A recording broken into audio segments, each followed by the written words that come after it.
Hello and welcome to another episode of Danarchy. Alright, today we're playing some more Armored Warfare? Yeah, Warfare. On Pipelines in our Challenger 1. I just unlocked this the other day. So I don't really have any attachments for it, nothing special, no upgrades, nothing. So she's pretty much stock. Look at her. But I'll tell you what, she is a beast. If you have not played the Challenger 1 yet, if you have not played this game yet, where have you been? You need to be on top of this, people. Armored Warfare is amazing. Okay, so what you need to know about the Challenger 1, it is a monster. The only thing you have to worry about, obviously, is your sides and back, and wait for it, your cupola. Now, your cupola is your weak spot on your front side. I have not seen people shoot for the driver hatch because it is almost impossible to hit because of where it is placed. As you can see, it is that tiny little corridor. Now, you can hit the driver's hatch. It is still very hard to hit. It's still a low chance of pen, so you're better off shooting the cupola. Other things to know about this vehicle. Stock. She is slow. And when I mean slow, I'm talking 10.5 seconds. That's ridiculous. But, luckily enough, the British, gotta love the British here, were nice enough to give us a big old diesel bad boy that winds this baby up to 20 miles an hour in under 8 seconds. Okay, that's not true. I think it's 8.5.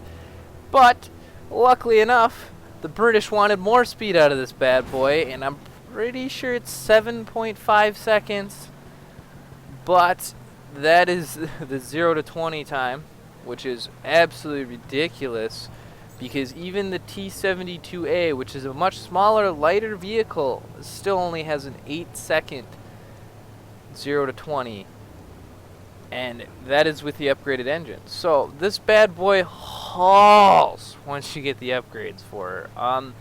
Things you really gotta watch out. It's got an okay gun, but penetration suffers in comparison to other vehicles of its tier. Even you can't really say this, but my best comparison really is the T-72 because that's the only really other tank close enough tier-wise that I have. But it's the T-72 obviously has about 20 more pen, I think, than the top round that this thing fires, but it's not too bad. Like, you're gonna pen most of your targets. You just gotta pick them easy. I thought he was still poked. I thought I'd try.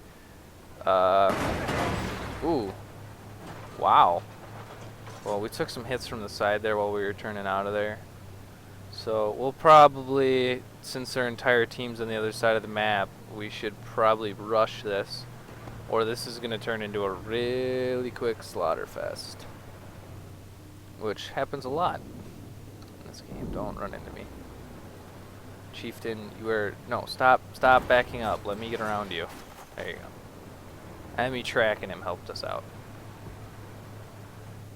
I don't know where these guys think they're going. We need to be going forward. Any kind of backward motion at this point is literally going to lose us the game. Because as you can see, half our team is already dead, and it has yet to be, I don't know, maybe 2 minutes, 3 minutes? Tops. So the biggest problem with this game right now is speed. She's your friend, she's your enemy. The problem with speed in this game is the tanks are so much faster than other games that are like this. For example, World of Tanks War Thunder, and that is because these are modern vehicles. They don't have some big burly old school 1,000 horsepower diesel in them. They have some brand new frickin' turbine engine or gas turbine or diesel, who knows, that gets these vehicles up to speed very quickly.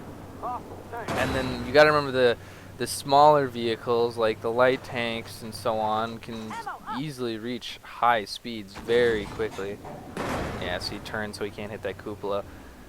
But it really makes it able to take advantages of weak spots, or realizing that most of their team is on one side of the map, because what you can do is you can quite quickly exploit these weaknesses with these speed that these vehicles have, and that causes for quicker gameplay, is what that is. Now, if you get into the higher tiers, this changes a little bit. I'm not saying a lot, but a little bit, because I've noticed that, not this game, because I'm top tier, but I mean, if you get in a full, like, mostly tier 8, 7, and 6, the gameplay is a lot slower. And I believe that's because the people who are in those higher tiers have obviously played more, and they are a little bit more aware and aren't as rushy/jumpy as most other teams. And those turn into very good matches. Now, they still end up very one-sided at the end, but it's really about trying to exploit weakness in this game, because speed is a huge factor. And that's really what you need to focus on. We're going to bounce this round. Or not. Identify target. That's fine, though. We just need to stay pushed up on him if we can freaking turn. This is why I want the engine. We can't shoot him through this hole. If we can convince him to pull up enough, though.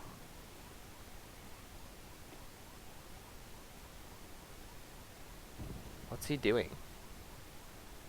We're gonna get killed from behind while we're sitting here looking at this guy. Dang